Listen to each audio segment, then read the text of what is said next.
What's up, MFers? I am so freaking jacked right now. You guys saw last week, went and picked up my brand new, beautiful 2024 Bass Cat Puma STS that I will be fishing the Elite Series in this year. I'm so jacked. So much good feedback from you guys on that. I was really surprised how many people were just like, oh my God, that's amazing. I've owned a Bass Cat. I love them. It's the only boat I'll ever own. Just awesome feedback, basically. Well, you guys saw it came from the factory, just bare bones. And so it's a canvas that we get to go make absolutely beautiful. We get to make it my own and make it really comfortable and set up exactly how I like it. And there was no other place I wanted to take it to than the guys that have been doing work on my boat since I moved down here to Texas over at Mealey Marine. Those guys are experts at what they do. I'm gonna try not to go like over the top on promotion with these guys today, but seriously, if you have anything that you want rigged up on your boat, if you have anything that you want, super custom and specialized to your owner, if you just want your damn oil changed on your boat, they've taken care of anything and all of that for me. And so we've been on the phone the last like 4 days, back and forth, all the questions they have, ideas I've got, and we've tightened it up and made it, absolutely my own. And I can't wait to show you guys all the different things we did to the boat. I think there's a big misconception that people think, the pros go pick up their boats from the factory and you throw your tackle in and boom, you go start the tournament season. Not the case at all.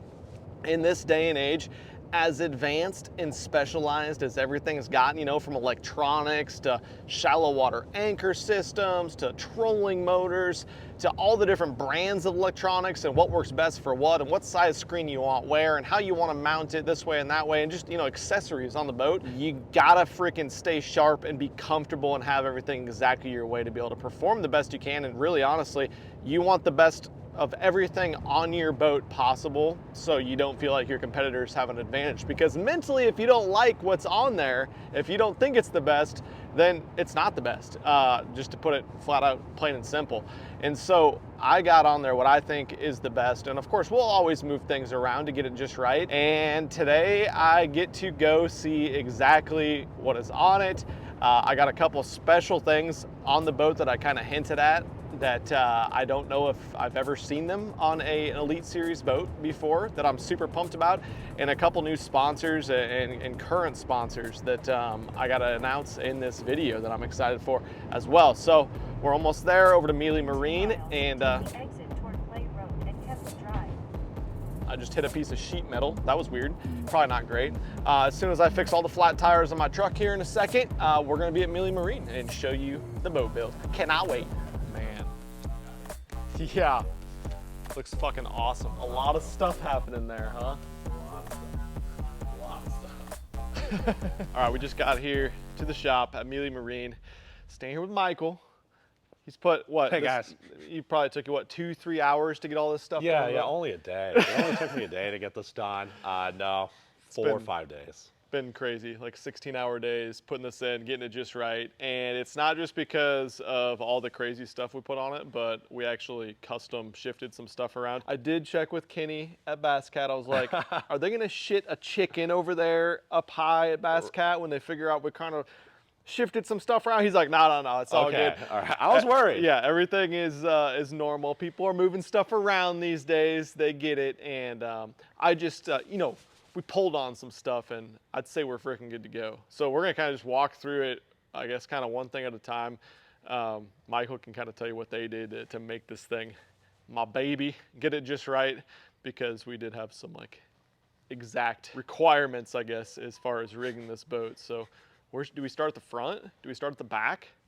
Let's just, what's the most controversial thing? Is it what we did in the back or what we did in the front? I don't even know. I think we should start in the back and work our way forward. Let's go to the back. Deal. So I guess starting back here, we got a bunch of Johnson Outdoors products on this boat. As you guys can see, you guys know I've run Humminbird and I've run these guys, Raptors, on my last couple boats because they have like the best side imaging and the best mapping, especially down south. So I was sure to put a whole bunch of Johnson Outdoor Humminbird, Raptors. I also have had Talons on boats before, and then you'll see trolling motor up front when we get there. But yeah, huge thanks to those guys.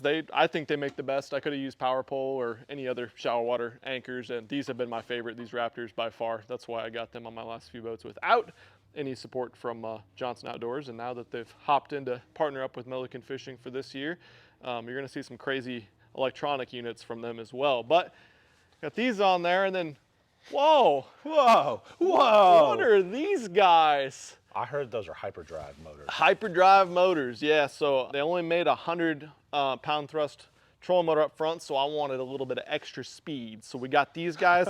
You can actually ski behind the boat when it's no big engine requirement. Lakes, no gas powered, you can ski behind it. No, it's not that way at all. These things are interesting. This is a new product that somewhat new, but as with forward-facing sonar and that technology, these are a product that kind of got big in the crappie industry prior to the bass fishing industry. And these are a product that I know no Elite Series guys were running them last year. I don't think I've ever seen them. I think we'll see several guys with them this year, especially after this video comes out, like 2 months or a month and a half before the season starts. You're a trendsetter, bro. Yeah, I'm something. But these are called crappie brakes. There's several companies that make them, and I'm gonna be moving them around, testing them out. I have no idea if I'm gonna like them or not, but it's something that I think potentially could give me an advantage, and I will tell you how they are used out on the water when we take this boat out for the first time. That's as far as I'm going with that. Nothing crazy. We got the Yamaha show on there, as you guys saw. You guys were pumped that I switched over to Yamaha, and I'm pumped as well for that. So this back here is a lot where a crazy amount of the work went into this boat that is thankless work that I never like to do. It's like the worst possible thing for me rigging a boat is to rig all this stuff, especially the type of person I am, to rig it all clean and so it all makes sense. But these guys freaking knocked out of the park with labeling everything, with getting the harness all the way back to the back of the boat and back to the batteries, which again, I'm very excited to tell you guys, we'll be running Powerhouse lithiums again this year. So we got two 36 volt batteries, just like we did last year with the Powerhouse batteries. We got the starting Powerhouse battery, the 12 volt, and then we got a little bit of a supercharged 16 volt Powerhouse for the electronics only this year. So that's only running the electronics, and I just want to make sure I don't screw this up. 140 amp hours on that one. It's the biggest 16 volt battery. I know you guys are constantly asking me in the comments section, how are you getting so clean of an image on your screen? And one major reason people don't get the crispness, the contrast on their screens, whether it's forward-facing sonar, even 2D, side scan, down scan, is because there's a power draw, power loss somewhere in the system. It's never been that way with me since I started on that 16 volt battery. This is the most powerful, 140 amp hours. It's never gonna go dead. So I don't have to worry about that. But if it were, I have the running gun system. So I can take battery power from my alternator, run it through from my 12 volt battery, and it sends it over to the 36 volt and the 16 volt battery at the same time. So I was kind of blown away by that last year. If I spend any time idling or even driving on the big engine throughout the day, I get back, look at my app on the Powerhouse app, and I have like 92% battery life on my trolling motor batteries. It's like, I don't even have to charge them each night. It's pretty crazy that they can do that with their system. But yeah, do you have anything to add back here with all this crazy amount of work that you guys put in? Like Milliken said, everything's labeled. It'll make it really easy for him to figure out if something is wrong. I think it's very key, especially for guys fishing professionally, to be able to troubleshoot quickly on the water, because time is money when you're out there. So for him to be able to figure out, hey, I'm having an issue with this DC to DC, here are the wires, I can trace it real quickly. He's not spending a bunch of time trying to figure it out. So that was the whole goal behind it, try to make it as clean as possible, easy to find, but also easy to work on if he needs to work on it. I've never had that either, where everything's labeled individually. So pro tip for you guys, if you wanted to do it on your own, I would highly recommend labeling it, but I would more so recommend having a professional do it like these guys. Also, they put a couple switches in here so I can run it. If something would happen to my 16 volt battery, I can switch it over, run it off my 12 volt starting battery, my electronics that is. Another, three-way switch here that turns on all my power, and then switches down there, of course, to run my trolling motor batteries, to run the switch off and on the running gun system. So everything's kind of a fail-safe. Of course, shit goes wrong on the water and with wiring. So I think you guys freaking killed it as far as me being able to trace what the issue is, instead of being like, I have 87 red and black wires and I'm on the water and Toledo Bend, 40 Michael. miles from launch. What the hell am I gonna do? Michael, why is this broken? What wire? I don't know what wire it is. Exactly, and that's exactly what would happen. So you guys killed it. Looks awesome. Do we hop up here? Let's do it. Show them this part. These two monsters here are the, I think, new last year Humminbird Apex 16-inch units. Like I was saying, Humminbird is, I think, the best in the industry as far as side imaging goes and down imaging. And mapping, the LakeMaster mapping is incredibly impressive on a lot of bodies of water down here. It's by far the best. And then it's kind of sporadic throughout the country what maps are best for which body of water. But down here in the southeast, awesome mapping for those lakes and great depth highlighting and stuff. And I'm gonna show you guys some of that in some videos moving forward. I talked about not getting touch screens. I had helixes on my last boat, and that was because, you know, people were having issues with the processors being slow and just, you know, not being a great waypoint management tool because it wasn't a touch screen if you did get the Helix. But these are the Apex units. You guys probably saw them a couple of videos I filmed on my Triton. I had these two exact units on there, and I put those on, you know, just in between, and I was using them. I actually went and pre-practiced at Grand Lake. Processors are so fast, and these big 16-inch screens, you know, generally with like the 12-inch screen, I don't like to side image out past 100 feet or so. Usually I leave it like 85 feet each direction, but with these big screens, it's really comfortable to shoot out 120, 140 feet and still get a really good image and be able to see out there, which is a really big advantage when you're talking about the time it takes to break down and scan all these giant bodies of water. So two of those 16 inchers there. What do we use a Bass Boat Technologies mount? We did. Customer supplied. Customer supplied. I supplied something. You did. Wow. Wow. I was showing these off. It's not really a rigging thing, but they got freaking push button lights. Kidding me? Wow. That's pretty dope. Wow. Off, on, off, on. Okay, you guys get it. Pretty exciting. Nothing else as far as anything with the lockers or anything. We'll show you what's rigged down in here in a second that looks really, really sharp and clean. Let's go to the front of the boat. Let's do it. Yeah, so pretty over the top with how the front of the boat turned out. You know, a lot of guys that own Bass Cats, and I'm not super familiar with all the different models. I know like the Jaguar is the biggest one.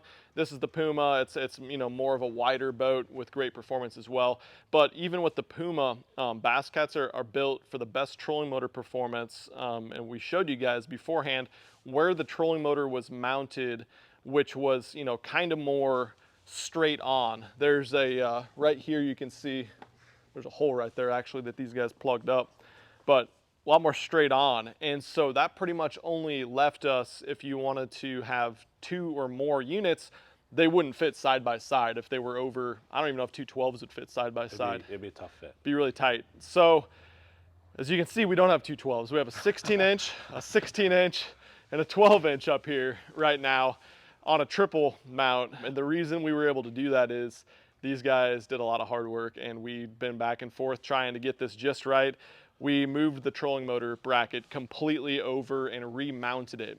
That might seem simple, but when you're talking about, I don't even know how much these Minn Kota Ultrex trolling motors weigh. You're talking about running a boat 75 miles an hour through 3-foot waves, and the amount of force that's coming down and, you know, hitting trees while you're trolling around with the trolling motor, that type of thing. You have to mount these things so securely.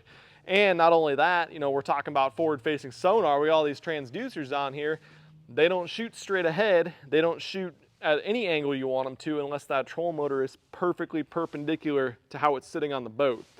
So you start adding all that up, and what we end up with, you guys threw extra bolts in, right? Yeah, so we have a spacer here to lift it up above the light, right? And this is compound radiuses, so this is not flat. So we had to work our way back. We also have to elevate it up enough because the back of it starts rising up. So this is gonna hit before it hits down here. So there was a lot of thinking, engineering, what people like to say, to get it elevated up, but also be sure that he can't rip it off when he smokes a tree. I would never do such a thing. Or a buoy. Been known to do both. So we made some spacers, we put backing plates, we did everything we could to make it as good, as tight and secure as we can, and fingers crossed, hope for the best. That's right. I mean, I think we're going to. I mean, you can freaking move the entire boat. I don't think it's going anywhere. And I'm going to show you guys the bracket in a second too for all the mounts that they made custom for me. But yeah, so this is the 52-inch shaft. This is the longer shaft of the old Trex. You guys know I love to fish offshore. That's really my big thing, what I love to do. Of course, you can move the trolling motor up higher by adjusting right here. I thought it was very important when I was talking and getting all my stuff from Minn Kota and Johnson Outdoors this year to get both lengths trolling motors. I really wish I didn't just have the 45-inch shaft last year. I wanted both because there was times when it was coming up out of the water on these giant bodies of water. We got a bunch more giant bodies of water that are gonna get really big and hairy this year. And so being able to keep that trolling motor down in the water to spot lock me to you know, be able to move forward and not be making a bunch of noise splashing out of the water with the blade spinning was huge for me. So you can see the transducers on here. It looks a little ridiculous. I think this day and age, it's almost become standard what we did with it. And that is, you know, 360. This was a big part for me.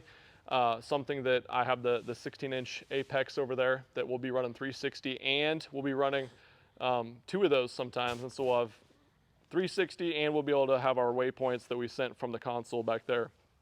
So I can switch between those real easy with the touch screen, but 360 is a really valuable part, even with forward-facing sonar.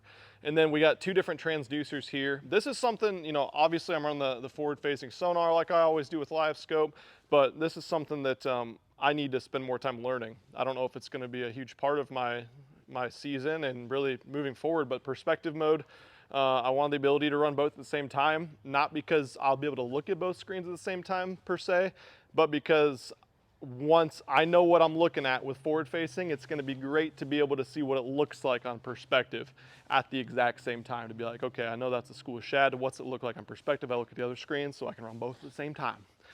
Real good there. So that's why I got the transducers that we got. Will I use them all the time? No. Will they make the fish jump in my boat? No. If I learn them really good, is there a chance they might help me catch a couple more fish here and there? Absolutely. So that's what we're gonna do. Go back to the video and take a look at what this space right here looked like. Total custom bracket here. What is this, you know, just sheet metal? What's this material you guys use? Yeah, so we used 1/8-inch sheet metal that we had honestly laying around the shop, and we used a support bracket. So like on some lids and stuff, they make a bracket to support the weight. So we made that as well because this weighs a lot. It weighs a lot more than you would think, lugging it around. So we had to add that support because we're spanning such a great distance. And it does look a little rough, but that's what happens when you do prototype stuff in a week. That's what you get. I don't think it looks rough at all. It looks fantastic to me. I mean, you got the whole bracket. You have to double, triple enforce everything when you're talking about putting. I don't even know how much these things weigh, but the 16-inch units are like staggering. When you have both of them on that bracket and it's not connected, Right. it takes 2 people to hold it down and get it right because it is so heavy. I just knew that from taking it off my Triton. Every time I had to move this, I like held it on for dear life because I was like, if I drop this, I can't afford to replace any of Exactly. this. That's how I've been too. No kidding, man. So I mean, you probably got, you know, 50 plus pounds worth of electronics and mounts and everything up front on top of the trolling motor weight. So it's really got to be super enforced. And I mean, once again, we got the same situation where we're already making bets if Cole can hold on to it while going fast. Yeah, so check back to the next video. We're gonna see how fast this boat will go top speed and if Cole can hang on when his feet will go straight out the back while he's holding on there. So I like it. That's gonna be a good video. What else do we got? Anything exciting? The thing with the crappie brakes back there, I didn't really show you, but there's foot control switches that I'm gonna mount. They can go forward and backwards, kind of crazy. You can change what speed they go at. That's mounted right here, the speed control. Those are my foot controls where I can decide where I wanna put those guys. And yeah, you guys get it. Up and down stomp switches for the Raptors back there, and the remote control for the Raptors as well when the foot control doesn't work. So yeah, we got a little bit of everything. Oh, we didn't show this right here for my Panoptix system. Some boats have decent hatches to get in the front up here. Supposedly, I've never seen one, but the ones I've had in the past were not super accessible. I had to like unscrew an entire bracket to get up and get back behind, and that's where some of my live scope boxes have been in the past. So it's been hairy getting in there, especially on the water. Not the issue here. Michael mounted these guys right in the rod locker here. So as you can see, still plenty of tackle storage space, so we can make this boat way too heavy and still have these guys nice and clean. I got a different box like you have to for each transducer of the live scope. And yeah, it's boxes with electronics on them. It's not super exciting, but I really like that it's mounted so clean there because it's not something that I would do. Mine would look like shit. I like it. And it's made and put in a spot where I can unplug them really easy. Yeah. Because I've had them too where it's like you mount it against the wall and the plugs are just like impossible to get in at that So point. I did want to mount them on the wall, but there's another locker right there, right? Which is no big deal. You can bolt it, but Basscat, I don't know what it is. It's like a safety box or something, like a little hole that you can put stuff in. Right. And so you couldn't fit two side by side. So we just decided to lay it down that way. You'll be able to see the lights if you need to work on them. It's all right there. So Makes total sense. I think there's a fine line between being like ultra clean install and then also being serviceable. Yeah. Because you can make it look really clean, but then it's a pain in the butt to ever work on. So yeah, it's kind of that nice in between. I do know throughout a course of a season and bouncing around, there will be issues with these live scope boxes. There will be issues with the electronics. So serviceable is very important to me. 100%. So much room for activities. So much room for activities. And that's a cool thing too. We talked about in the boat walkthrough how much space and how wide the front deck is. You really, once you get the rods on there and once the trolling motor's mounted, and it's mounted usually right here, you lose some of that. Right. And so, I mean, moving it over there, I do put it at risk of backing down a dock in the morning that has poles there. If I freaking swing the front, it's gonna tear it off or damage it. So we gotta be careful of that. But I mean, really, this is insane. I don't know of any other boat brand or really, I mean, it's not even boat brand wise. It has to do with how these guys custom rigged it. That's gonna allow you this much space right here. So yeah, you ain't kidding, man. Dude, it's like a living room up here. That's a lot of room. That's badass. It is. That is crazy. I was kind of freaked out about this sitting up so high, and it looks like it's over the front of the Garmin from the bottom, but you can see it perfectly up here. When we put it up there yesterday, we were like, are you going to be able to see the 16? But it turned out. Yeah, it doesn't seem like you can, but you definitely can up here. No problem. We were also concerned about the angle, but... The angle is actually perfect. And right. you guys sent pictures back and forth. We couldn't decide if we wanted it straight on, if we wanted it tilted. I said somewhere in the middle, and I think this is really, really good. This is how I want it. Pretty dope. Looks perfect. Love it.